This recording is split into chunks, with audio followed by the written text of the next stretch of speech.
하나님 앞에서 나는 존귀한 자입니다. 내 옆에 있는 분도 존귀한 자입니다. 사랑합니다. 축복합니다.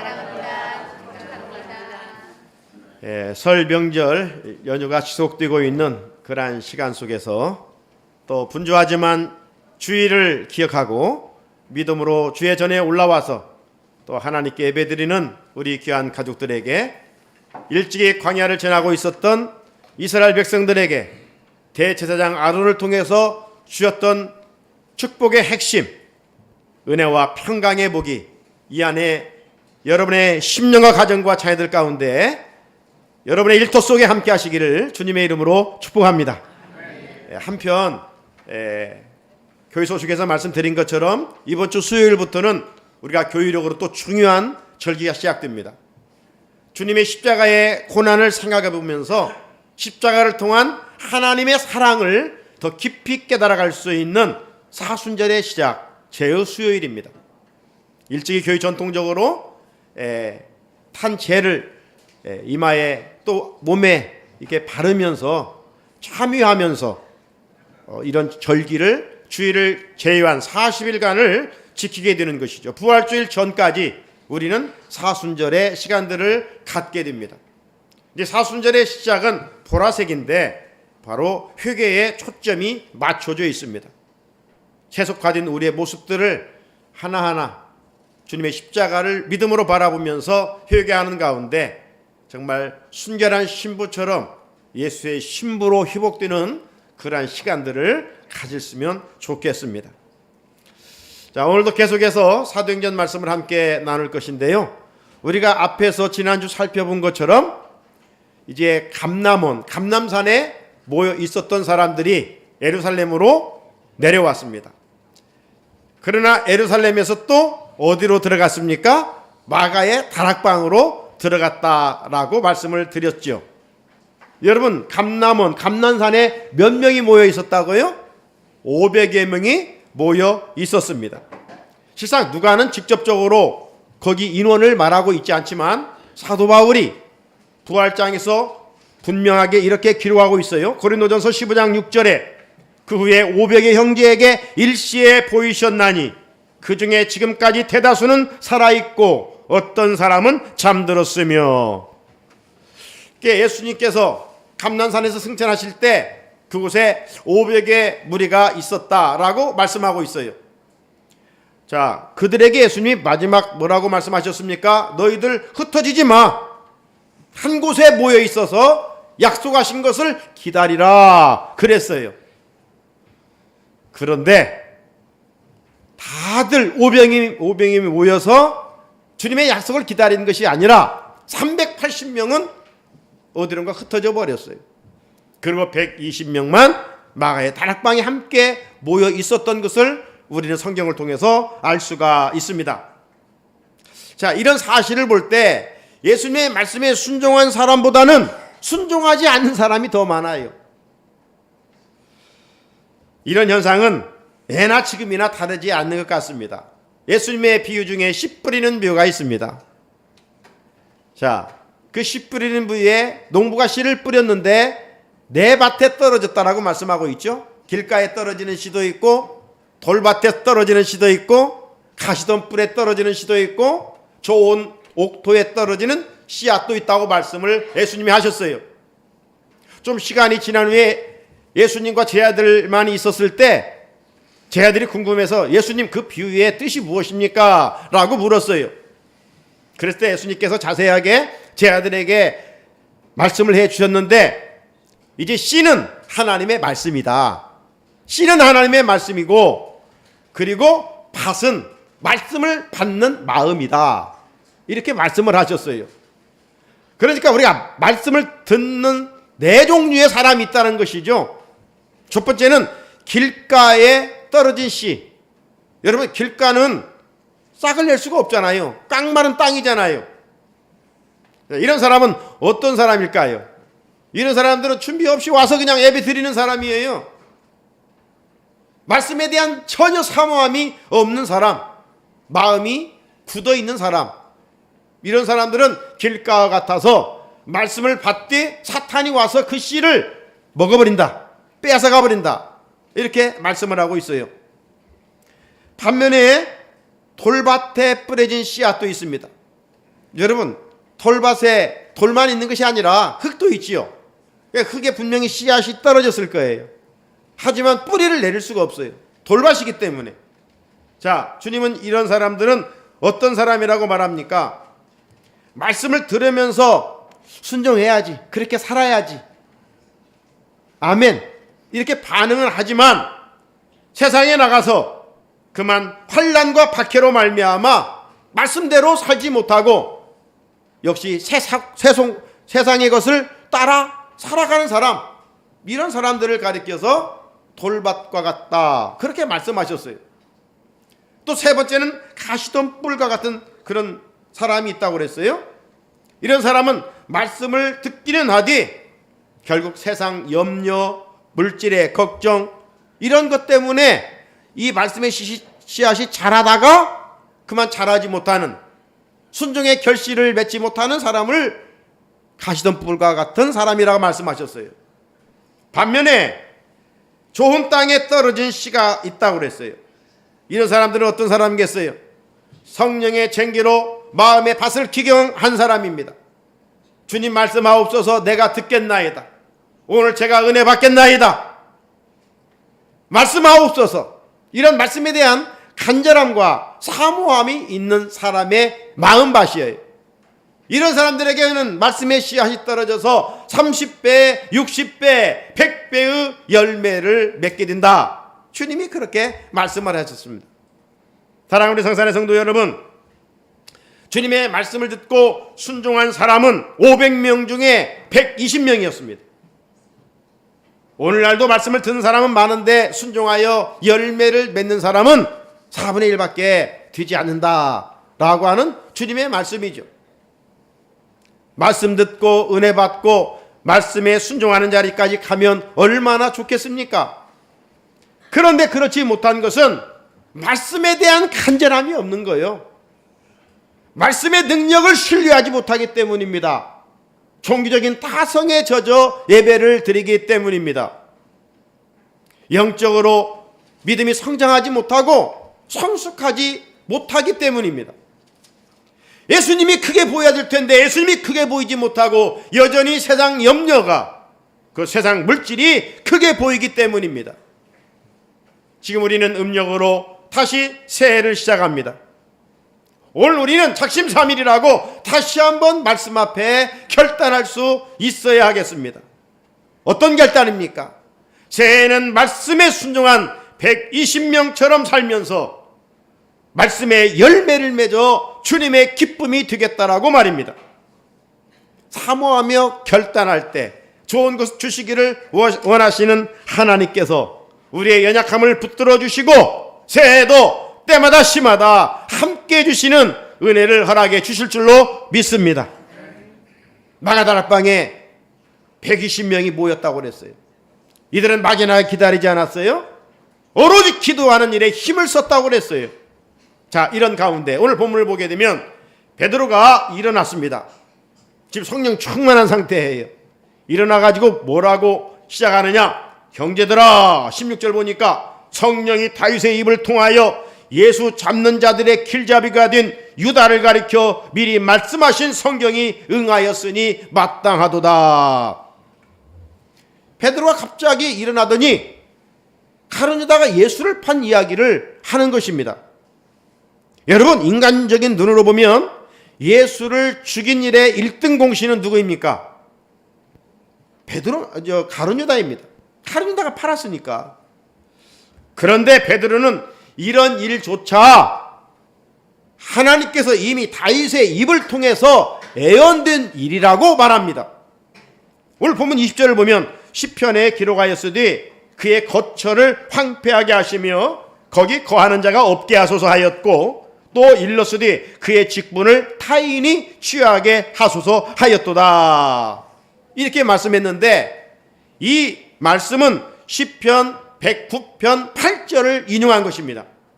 그 시편 109편 8절을 보면 이렇게 되어 있어요. 그의 연수를 짧게 하시며 그의 직분을 타인이 빼앗게 하시며, 여기 말씀 속의 뒷부분 그의 직분을 타인이 빼앗게 하시며, 이 말씀은 가룟 유다의 직분을 다른 사람이 얻게 될 것이라고 하는 예언입니다.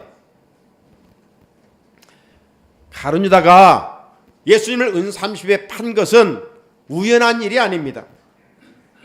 이미 다 성경에 예언된 일이기 때문입니다. 그래서 예수님의 사건은 다 반복해서 말씀드린 것처럼 예언과 성취의 관계예요. 예수님의 생애에 일어난 일은 우연적이거나 돌발적으로 일어난 것은 하나도 없어요. 다 예언의 성취라는 것이죠. 그렇게 베드로는 구약 말씀을 인용하여 가룟 유다가 맡겨진 영광스러운 직분을 이제 다른 사람이 취하게 될 것이다, 얻게 될 것이다, 이렇게 말씀하고 있는 겁니다. 여러분, 가룟 유다는 그 수많은 사람들 중에 영광스럽게도 예수님의 12제자로 부름을 받았어요. 그리고 남달리 인정받아 12명의 그룹 속에서도 회개의 일까지도 맡았어요. 돈주머니까지도 맡았어요. 가룟 유다는요, 북쪽 갈릴리 촌사람이 아니에요. 가룟 유다 한 사람만은 남유다 사람입니다. 그게 많이 배웠는지도 몰라요. 12제자 중에 가장 똑똑한 사람이었을 것 같아요. 그러니까 회개의 직무도 맡긴 것 아니겠어요? 하지만 이 돈을 만지다 보니까 마음에 탐심이 자리 잡기 시작했던 것 같아요. 그래서 결국 주님보다 돈을 더 사랑하게 됐고, 가룟 유다는 주님보다 돈을 더 사랑한 나머지 스승이신 예수님을 은 30에 팔아버리는, 그래서 귀한 직분까지도 잃게 되는 용두사미형 인간이 되고 말았어요. 사랑하는 우리 성산의 성도 여러분, 우리도 이 시대에 주님의 제자로 부름을 받았습니다. 이보다 더 큰 은혜가 어디가 있겠어요? 그런데 보너스로 우리에게 주의 몸된 교회를 통해서 귀한 직분도 맡겨주셨습니다. 여러분 한번 생각해 보십시오. 어느 공동체에서든지 어떤 직책, 직분을 맡길 때는 그래도 인정받았기 때문에, 믿기 때문에, 신뢰하기 때문에 어떤 것을 맡기는 것 아니겠어요? 회사를 바람으로 벌 사람에게 뭔 직분을 누가 맡기겠습니까?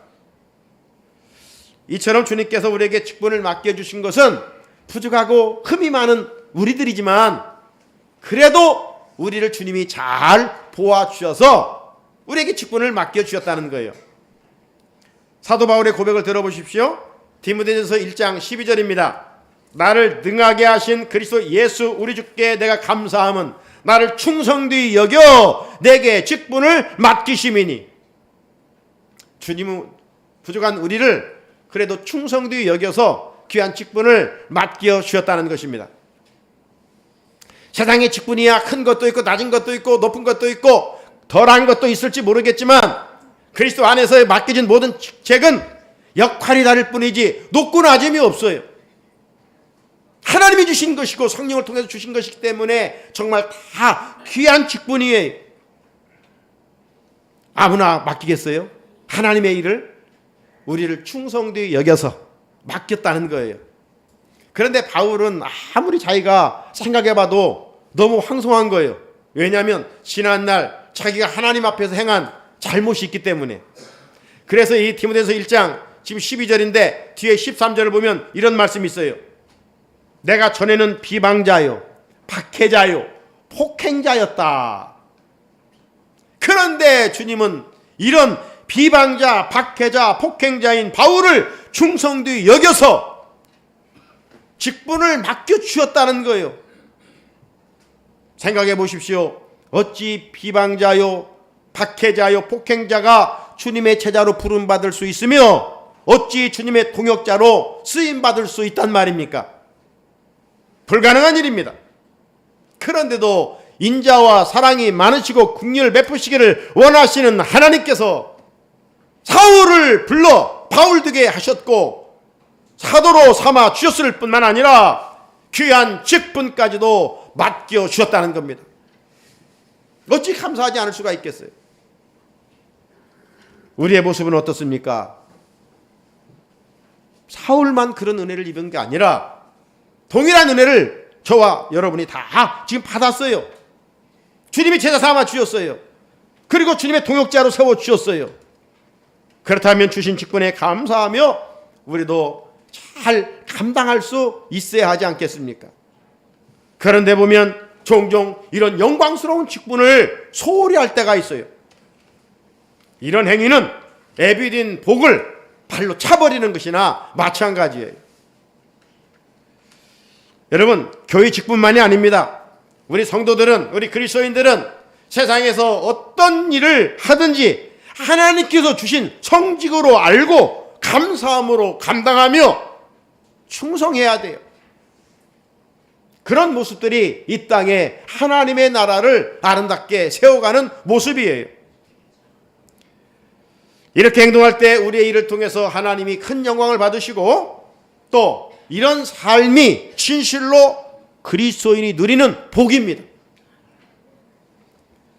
여러분, 요셉을 우리가 기억하죠. 참 요셉은 억울한 사람입니다. 형들에게 미움을 받아 애굽으로 노예로 팔려갔어요.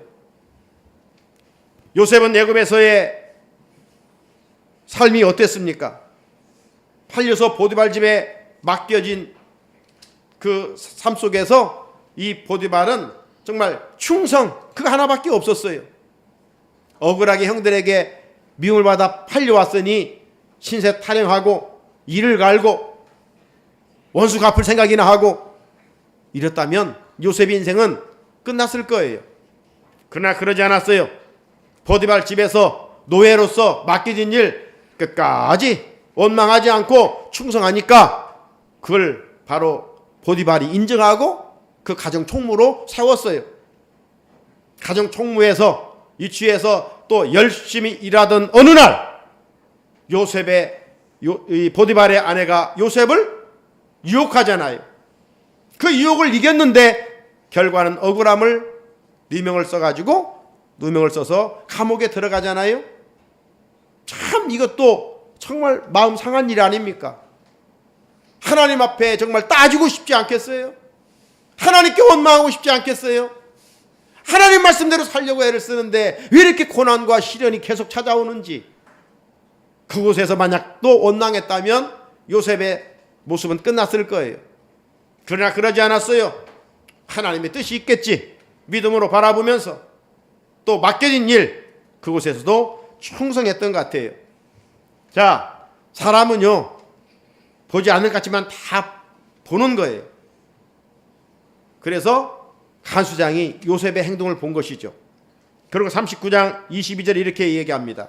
간수장이 옥중 큐스를 다 요셉의 손에 맡김으로 그 재반 사물을 요셉이 처리하고 맡겨진 일에 충성했던 요셉은 이제 가정총무에서 옥중총무가 됐어요. 이처럼 요셉은 어떤 환경에서도 맡겨진 일 그냥 충성했습니다. 하나님은 그 모습을 기억하셨어요. 보셨어요. 그리고 형들로부터 노예로 팔려온 지 13년 동안 하나님이 그런 혹독한 훈련을 한 후에 30세의 애굽의 총리가 되지 않습니까? 가정총무에서 옥중총무에서 애굽 제국을 다스리는 총무로 하나님이 높여주셨어요. 요셉이 억울하고 힘들다고 피곤하며 지냈다면 어떻게 되었겠습니까? 이 안에 우리가 살아가는 현장은 실상 원망할 일이 많고 비관할 일도 많고 불평할 일도 많고 그래요. 힘들다고 원망하지 말고 우리가 믿음의 사람이니까 어떤 환경에서도 요셉의 신앙을 본받아서 충실하게 하다 보면 다 하나님이 높여주셔요. 사랑하는 성도 여러분, 음력으로 설을 맞아 새해를 또 시작합니다. 여러분에게 맡겨진 일이 무엇입니까? 주의 몸된 교회를 통해서 주신 직분 영광스럽게 알고 감사함으로 충성할 수 있기를 바랍니다. 또 세상에서 맡긴 일도 몇 푼의 돈을 위하여 일하지 말고 사명감을 가지고 감사한 마음으로 충성하십시오. 사람은 혹 인정해 주지 않을지라도 보지 않을지라도 하나님 다 보고 계십니다. 그리고 요셉처럼 하나님께서 때가 되면 높여주시고 보상해 주십니다. 자, 그런데 가룟 유다는 그렇게 제자로 부름을 받고 영광스러운 그런 직분을 받았음에도 불구하고 발로 그 복을 차버리고 말았어요. 너무 안타까우지 않습니까? 17절을 보면 이 사람은 본래 우리 수 가운데 참여하여 이 직무의 한 부분을 맡았던 자라. 주님은 많은 사람들 가운데 가룟 유다를 제자로 삼아 주셨어요. 영광스러운 직분도 맡겨 주셨어요. 하지만 그는 배은 망덕한 사람이 되고 말았어요. 충성은커녕 예수님을 은 30에 팔아버렸어요. 여러분, 예수님을 팔아야 할 일은 구약에 예언되었기 때문에 누군가에 의해서 예수님은 팔게 되어 있어요. 그런데 그 팔아야 할 사람이 꼭 가룟 유다가 될 이유는 없는 거예요. 그래서 예수님이 안타까워서 가룟 유다에게 이렇게까지 이야기하지 않습니까? 3번씩이나 회개할 기회를 주었어요. 그리고 직접적으로 마태복음 26장 23절에 보면 나와 함께 그릇에 손을 넣는 그가 나를 팔리라. 유다가 손을 넣을 때 예수님도 손을 넣었어요. 그러면 뭐 너무 확실한 거 아니에요? 이자가 나를 팔리라. 그러면 그때라도 가룟 유다가 잘못했다고 회개했어야 되는데 그는 끝까지 예수님의 말씀을 외면했어요. 그래서 주님은 가룟 유다의 배신에 대해서 너무 안타까워서 이렇게 말씀하고 있습니다. 마태복음 26장 24절 인자는 자기에 대하여 기록된 대로 가거니와, 예수님은 구약에 예언된 대로 가거니와 인자를 파는 그 사람에게는, 예수님을 파는 그 사람에게는 화가 있으리로다. 그 사람은 차라리 태어나지 아니었더라면 지게 좋았을 뻔하였느니라. 예수님을 판 가룟 유다, 직분을 잘 감당하지 못한 가룟 유다는 어떻게 끝나고 말았습니까? 18절 19절을 보면 이 사람이 불의의 싹스로 밭을 사고 후에 몸이 곤두박질하여 배가 터져 창자가 다 흘러나온지라.